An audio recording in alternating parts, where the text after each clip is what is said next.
శ్రీ గురుభ్యో నమః. వేమన శతక పద్య పరిమళాల వీక్షక మహాశైలకు నా నమస్సుమంజలి. భోగి వేమన యోగిగా మారిన వైనం, వేశ్యల వ్యసనాలకు బానిసైన వేమన యోగిగా మారి వేమన శతకాన్ని రాసే జ్ఞానిగా మారటం దైవ సంకల్పం. వేమన గారిని హతమార్చాలని త్వరగా రాముడు విషప్రయోగం చేయించగా చావు బ్రతుకుల మధ్య ఉన్న వేమనను అభిరాముడనే వ్యక్తి బ్రతికించటం, అప్పటి నుండి వేమన అభిరాముడు ఇరువురు స్నేహితులుగా మారటం, అభిరాముడితోనే వేమన కలిసి జీవించటం, ఇదే యోగిగా మారటానికి ప్రస్థానం. వైద్యానికి అవసరమయ్యే ఆకులు అలముల కోసం అడవులకు వెళ్తూ అభిరాముడు గురుదేవులైన విశ్వకర్మయోగిని కలిసి జ్ఞానాన్ని తెలుసుకునేవాడు. ఒకరోజు విశ్వకర్మయోగి తాను తనువు చాలిస్తున్నానని, రేపు వస్తే తాను సంపాదించిన జ్ఞానాన్ని తనకు వాహకత్వం ఇస్తానని అభిరాముడికి చెప్పడం జరిగింది.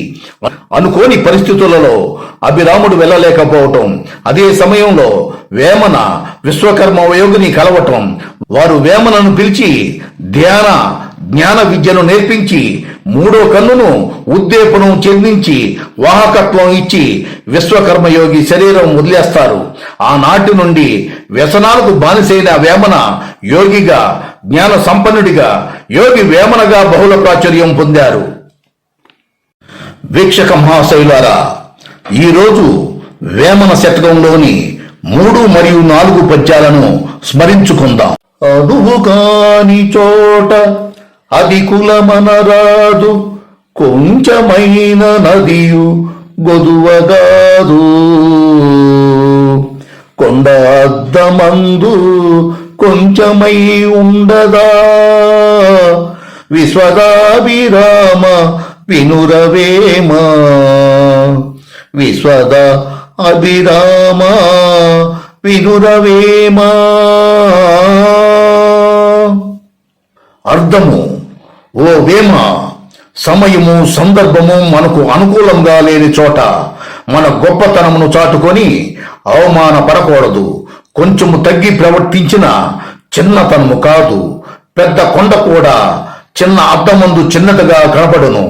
అంత మాత్రం చేత దాని ఘనత తగ్గిపోవునా అని భావము. 4వ పద్యము.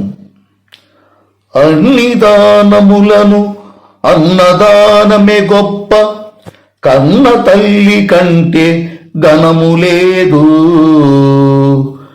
ఎన్న గురుని కన్నా నెక్కుండు లేడయా, విశ్వదాభిరామ వినురవేమ, విశ్వద అభిరామ వినురవేమ.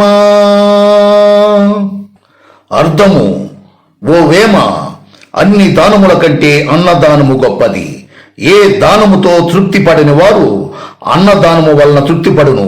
9 మాసాలు మోసి కనీ పెంచిన తల్లి కంటే మించినది ఏది ఈ భూమి మీద లేదు. విజ్ఞానమునిచ్చి జ్ఞాన నేత్రాన్ని ప్రసాదించే గురువు కంటే గొప్పవారు ఎవరూ లేరు అని భావము.